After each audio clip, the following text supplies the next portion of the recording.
Peace, love, and blessings, beautiful, wonderful people.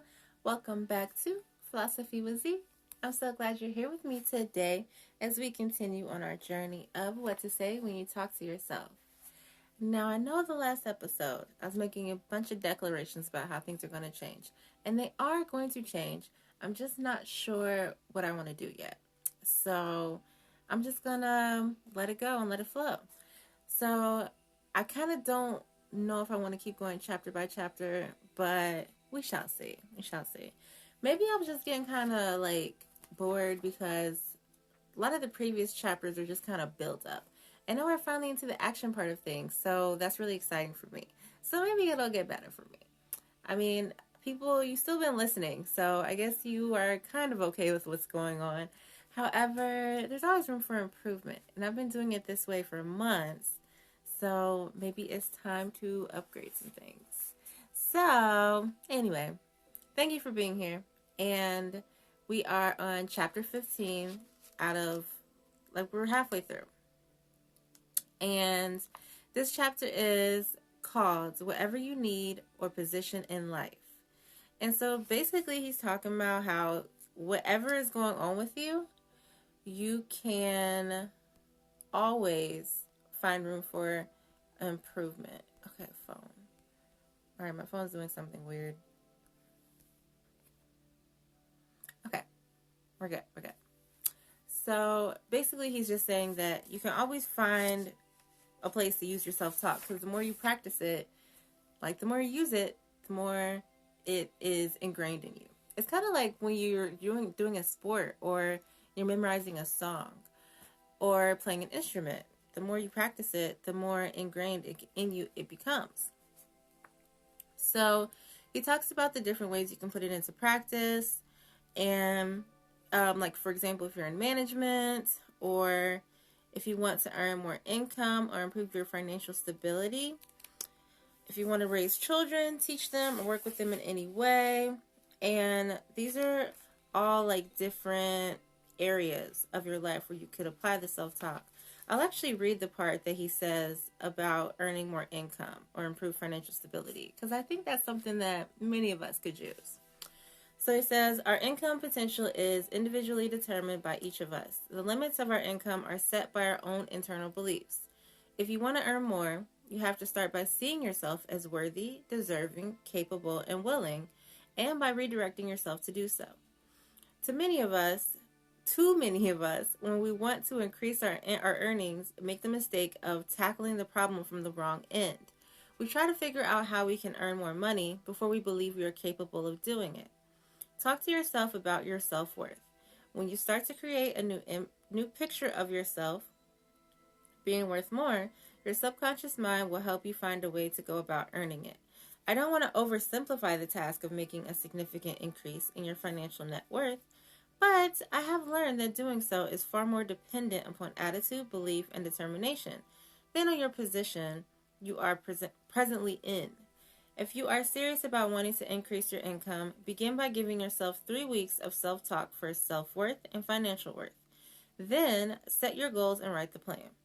When you determine who you really are inside and what you are really capable of accomplishing, it is much easier to see what to do next. Start with your programming. The rest will follow. It's so funny that I've read that probably 6 times now, but this time it hit me different. And I realized that I'm really in this place of self-talk or growth on my journey with you all in my podcast, that I really want to show you the proof of the pudding. Like, I really want to be the first case study. I really want to tell you, like, this exactly in this book really works. Because in many ways I practice self-talk, and a lot of it is just kind of just works below the surface. It's not like I have made huge changes in my life. It's a lot of like little things, just like feeling a little better about myself, working more, focusing on my art more, having a better self-image, and just talking to myself better in relation to food. Like, I know I've mentioned before that I have a crazy food obsession, and it was really like driving me crazy. However, it's gotten much better in the last like month. Like, I've really let go of the self-shaming and stuff like that. So, like, it is working for me. I'll definitely say that. It's just not something that you can really see, because it's just like in my head right now. It's just like in my demeanor and just how I feel about what I'm doing and how I'm eating. So I'm saying all that to say that I will do this this financial, like he said, 3 weeks. Set, if you're serious about wanting to increase your income, begin by giving yourself 3 weeks of self-talk for self-worth and financial worth. So, like he said, that sometimes we go from the wrong end. Like, it's not about working harder at my job. It's not about picking up more hours. Like, it's about my self-worth and financial worth. So I have to see myself as worthy, deserving, capable, and willing. And I have to redirect and reprogram my mind to think so. Because I definitely still sometimes have that mindset that I have to go to my job. I have to work more hours at my job. If I want to get more money, I got to put in overtime. But I'm an artist. And so many people have skills and talents that people will pay them for. It could be cooking, carpentry, building, art, like doing laundry, like they're driving someone. There's so many things that people are willing to pay other people to do because they can't do it themselves, or they just like when other people do it. For example, I cook. I'm a pretty good cooker. Yeah, chef. I'm a pretty good person at cooking, but I really don't like cooking. Like, I gotta be totally honest. I just don't enjoy cooking food. Every time I cook food, I'll like do a meal prep because I'm a single person. So, well, I'm in a relationship, but I live by myself. So I'm the person. I don't even live by myself. I have roommates. I cook for myself, and so I will make just a normal pot of food, but there's so much of it. I'll do like a meal prep type thing, and I'll have like 3 or 4 containers of it in the fridge, and I don't even go back and eat it. I just end up buying food out. And even buying food out, I don't like buy crazy amounts of food, or like I don't buy fast food. It'll be like some Thai or Chinese, just like some vegetables because I love it. Ooh, I'm making some vegetables today. So I just like when other people cook my food. So I will pay people to cook my food rather than cooking myself. That's a talent and a skill that I will outsource for. So basically, this is all creating a better chance to succeed. Okay. You're giving yourself self-talk because it changes the programming. Oh, this part is so good. If you remember the 5 self-management, the 5 levels of self-management sequence from earlier, it changes the programming, which creates the belief, which develops the attitude, which creates the feelings, which control the behavior. It's just like, it's like a domino effect. And all we have to do is start with saying the right things. And if you do this with children, they more naturally accept the positive talk. And that's just what he says. I don't have kids, and my acquaintances and friends who have kids, I don't really get into their parenting and how they're talking to their kids, because they're just going to repeat what they've been taught. So unless they are willing themselves to make changes, there's really no point in saying anything about their kids. And people are sensitive about their kids. You can't just tell them like, oh, you shouldn't talk to them that way. So he says that simple words will give you very important results. Okay, so I'm going to read this part too. He says, I received a call one day during a live radio talk show. The caller was a woman who told me in the listening audience that for 2 years, she had not been able to get a job interview. Years earlier, she had been a successful administrative assistant. She eventually quit working to stay home and raise a family. Now she wanted to go back to work, but during her time away, she had lost all but the last vestige of her professional self-confidence. The more time went on, the more she became convinced that she would not be able to get a job. For 2 years, she sat at home and talked herself into believing the worst. She then told us that the reason she could not get a job interview was because she couldn't get up the courage to take the phone call. Obviously, in a few brief minutes, I could not change her self-belief. She had worked too long and too hard destroying it to, in one moment, turn it around. And that part is so important because she spent 2 years building up this belief. It's not going to be so easy to break it. Things take time to build and things take time to destroy. Or things take time to rebuild.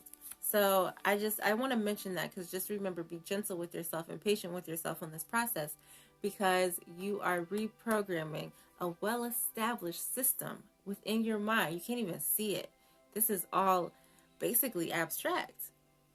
Abstract logic. That's my whole, that's my whole website. That's my whole theme is the abstract and the logic and how that connected is our existence. It's a bunch of stuff that we can't see that doesn't really make sense, but it feels right.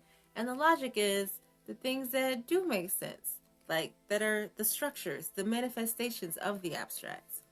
So there's that. Okay. He said, but I could tell just by listening to her story that she really wanted to make a change. So I concentrated on the smallest, simplest step. I talked to her about the self-talk it would take to dial one number.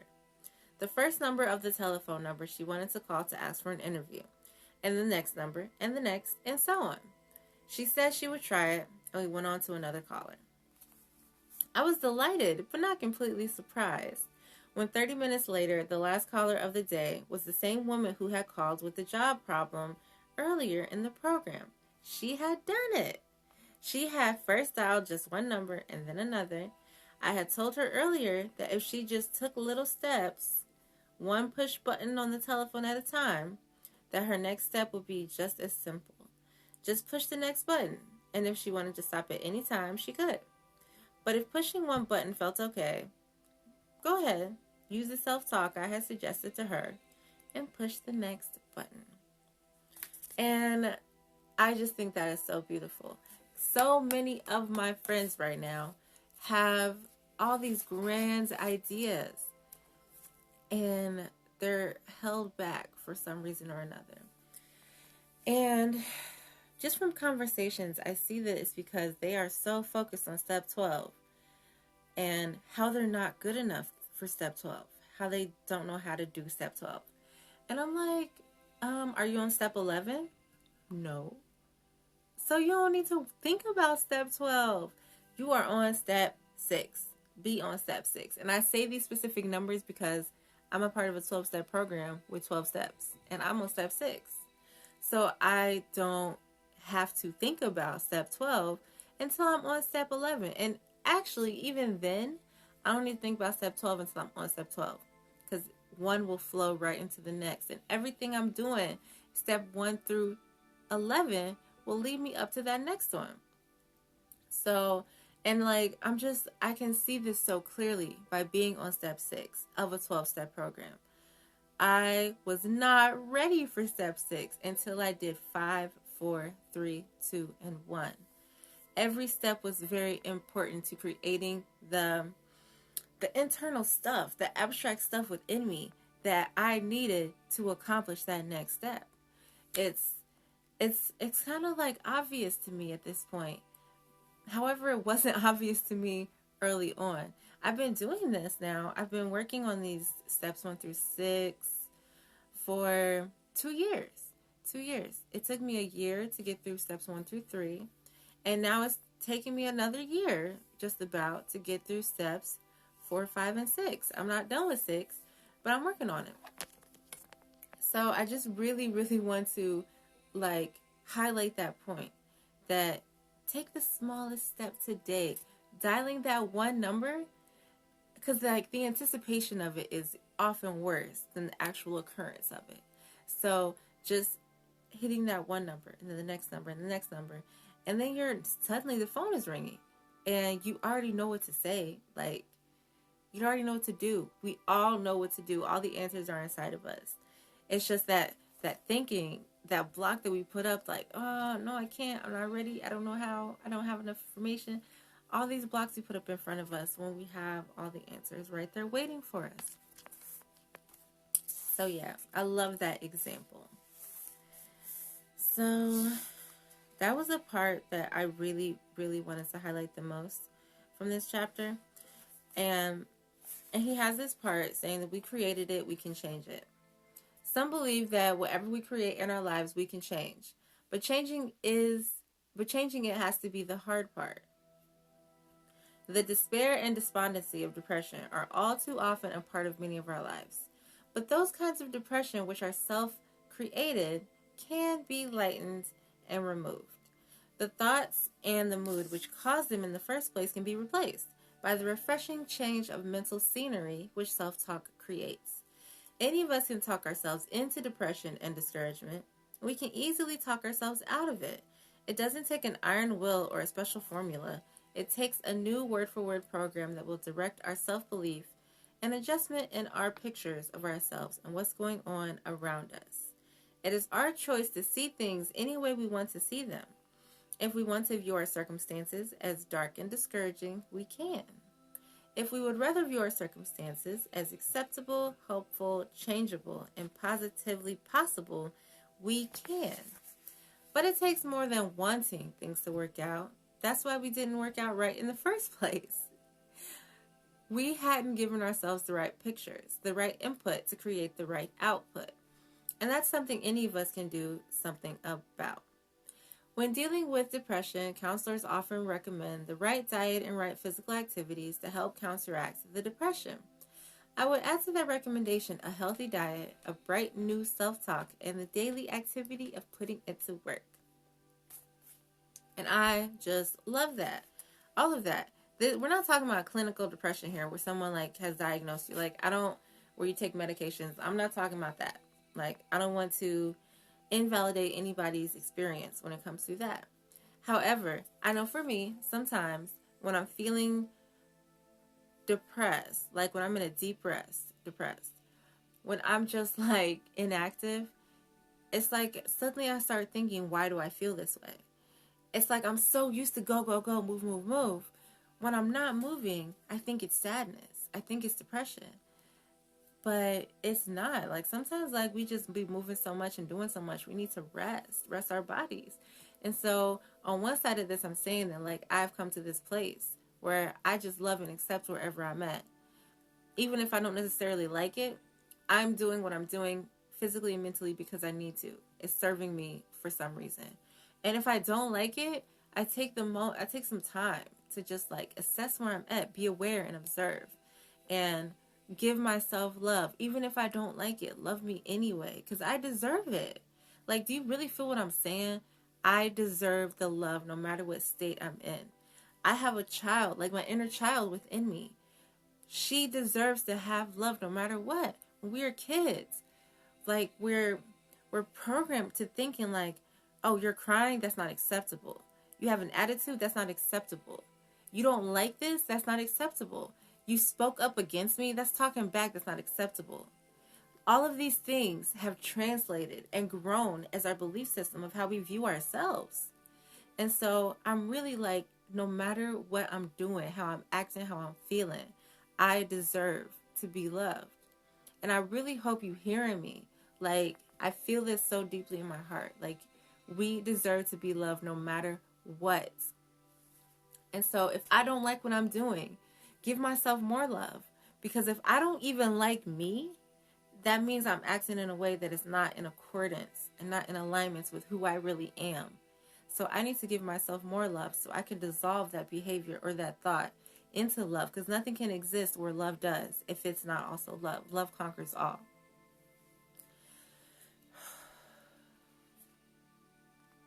So when you find yourself in this loop of talk in your mind that's not serving you, that's your opportunity to rewrite your life, rewrite your destiny, rewrite your past, damn near. There's something you can do about it. When I look down, and that's something any of us can do about something. You can change the way you think, change the way you talk, change the way you look at things, and the things you look at will change. The last part of this, he says, the opportunities to use self-talk are unlimited if you'd like to achieve any goal. This part, Those of us who have given ourselves the extra benefit of self-assurance and determination, overriding our fears and charging past our obstacles. Or those of us who resist our potentials, hang on to our old programming, and live with uncertainty, doubt, and disbelief. Which one do you think is going to accomplish their goals? Which would you rather do? Imagine for a moment any problem you would like to overcome right now, or any change you would like to make to yourself or in your life. If there were two of you, and one of you became a positive, productive self-talker, and the other did not, for whom would you cast your vote? I know which one I would vote for every time. Just think about that. So if you are skeptical about this, or you're unsure about this, or you think it might not work for you, just listen. Literally, take a step back and observe all of that. If you think that it will come to pass, and especially it will come to pass if you don't even give yourself the potential, the opportunity to try something else. You'll never know if you don't try. And trying isn't just doing it one day and saying, oh, it didn't work. No. There's the compounding effect, the gestation effect, cause and effect. Things take time. When you plant the seeds and water the plants and give them sunlight, they will grow over time. They're not going to grow instantly. So I'm going to wrap it up right there. This is a very powerful chapter for me. And I'm so happy and grateful that I'm on this journey. And from the last chapter, I made some self-talk tapes. So I have been listening to those sporadically. I haven't been doing it every day because it's not normal to me. I'm not used to doing it. So I'm doing the best I can. I've listened to them maybe every couple days or something. It's only a 3-minute tape, and I'm still managing to not find the time to do it. So I think that this next week I will put in the effort of setting an alarm specifically to listen to my self-talk. And I am making an additional self-talk tape, like I said from the beginning of this chapter, additional one about self-worth and financial worth. So I think I will do some research online on some phrases to use, because I can't really create, this is just my self-talk. It could be wrong, but I can't really create powerful phrases on financial worth when I don't know what that experience is, because I'm not there yet. So I'd like to consult with some experts and see what they said. So thank you for being here today. I love you and I appreciate you, and I'm here for you on your journey. If you want to contact me, you can leave me a message here on Anchor. That's actually a thing you can do. It's like a little voice note. You can send me a voice message. You can go to my website, abstractlogic.me, and connect with me on social media from there, or just send me a little note on there. Whatever the case may be, I'm here for you, and I want to help you on your journey because you're helping me on my journey. So I remember I had a phrase that I said a few weeks ago. What was it? I can't remember. It was oh yeah, that's going to be my outro. Oh yeah, start right here, start right now. All right. Peace. Until next time.